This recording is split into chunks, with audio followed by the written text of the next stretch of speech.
pesan penutupnya bahwa kitab suci menjadi sebagai pedoman atau dasar hidup kita seperti yang sudah dijelaskan pada sharing dari Kak Lucia dan Agnes, juga pada penjelasan yang diberikan Romo, bahwa kitab suci itu merupakan dasar iman seorang Kristiani, lebih khusus bagi kita legioner.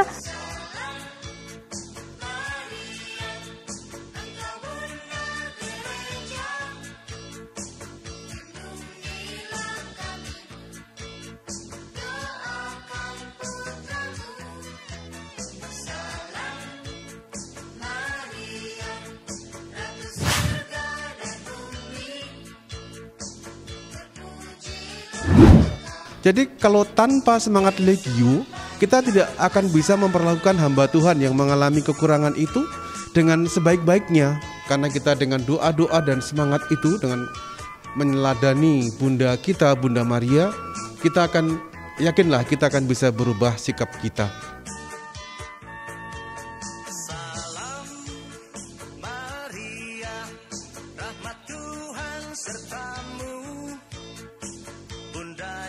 Yesus Kristus, doakanlah kami.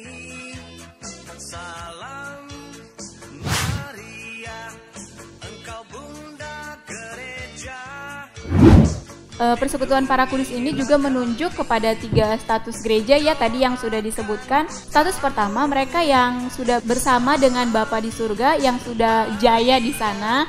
Lalu ada status kedua itu mengenai arwah-arwah yang berada di api penyucian yang lagi mengalami proses nih. Lalu yang ketiga ada mengenai status gereja yang masih berziarah di dunia ini.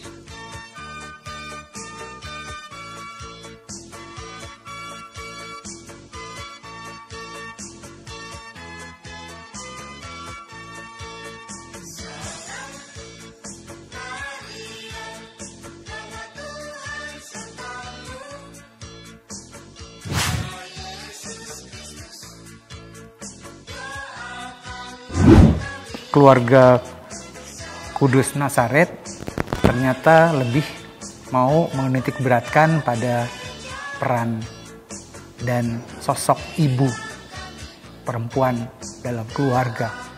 Dan itulah yang lalu mau kita bangun juga dalam kehidupan kita sebagai Legio Maria.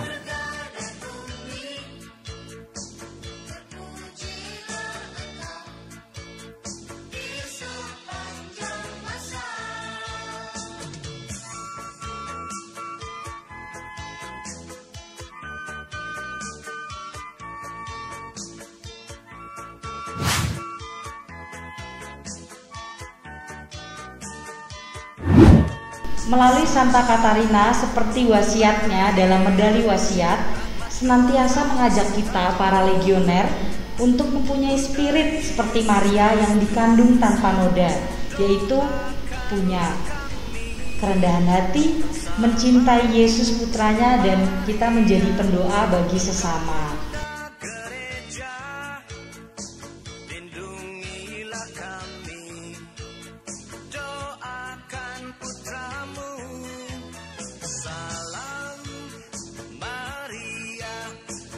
Surga dan bumi, terpujilah Engkau di sepanjang masa.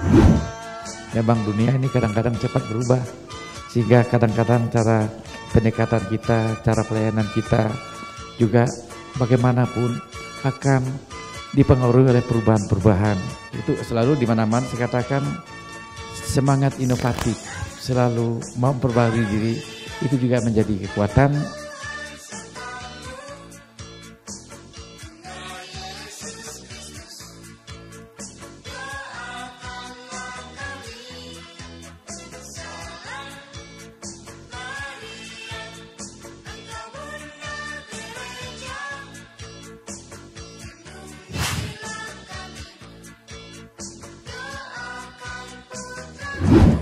Sebenarnya salib itu sebaiknya kita jadikan way of life kita ya Mo ya.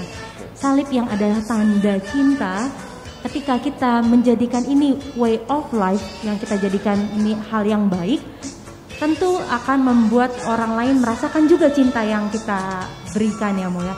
Dan itu juga membuat kita lebih tenang, lebih senang, lebih ringan lah memanggul salib karena kita memanggulnya bersama.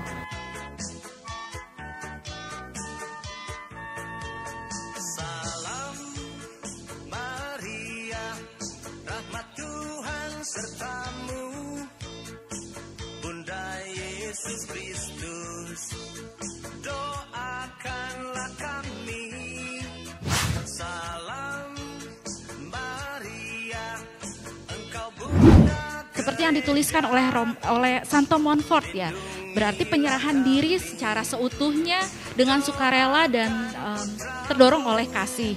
Kalau kita merasa jenuh, kalau kita merasa semangatnya lagi naik turun, ya semoga kita bisa tetap bertahan karena rasa jenuh itu wajar, pasti dialami nggak hanya sendiri. Engkau di sepanjang masa.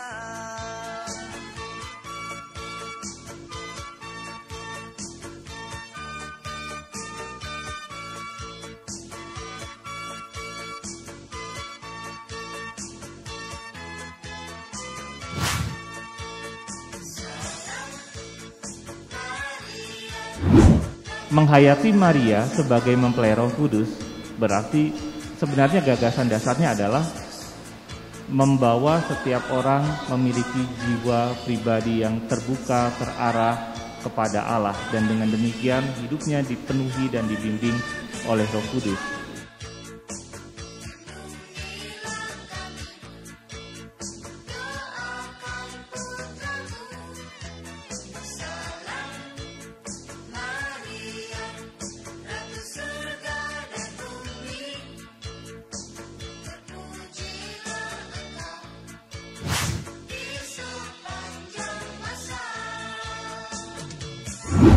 Tetaplah berjuang penuh semangat sebagai legioner. Kalau Anda melakukan itu dengan kesungguhan hati, dengan kesabaran, dengan ketelatenan, itu adalah jalan kepada kekudusan. Sebagaimana juga sungguh dirintis oleh Prendak.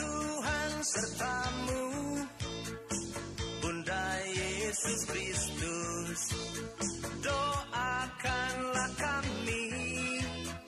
Salam Maria, engkau Bunda Gereja, lindungilah kami, doakan putramu.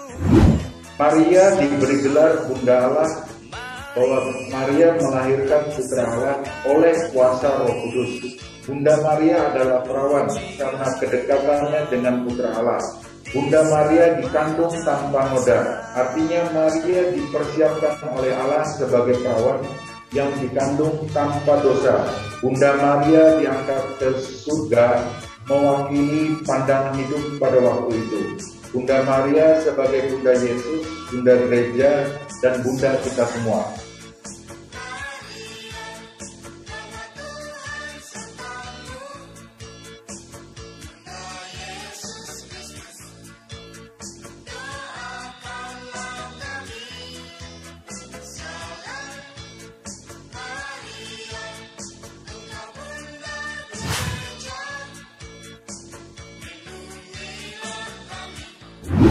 Gereja yang dimaksud dalam permenungan pembicaraan talkshow ini adalah gereja sebagai kumpulan umat beriman, persekutuan umat yang beriman kepada Allah melalui Yesus Kristus putranya, dan akhirnya kita membangun sebuah kebudayaan iman, berdoa bersama, melayani, dan juga mewartakan kerajaan Allah yang terangkum di dalam kelompok kerasulan awam.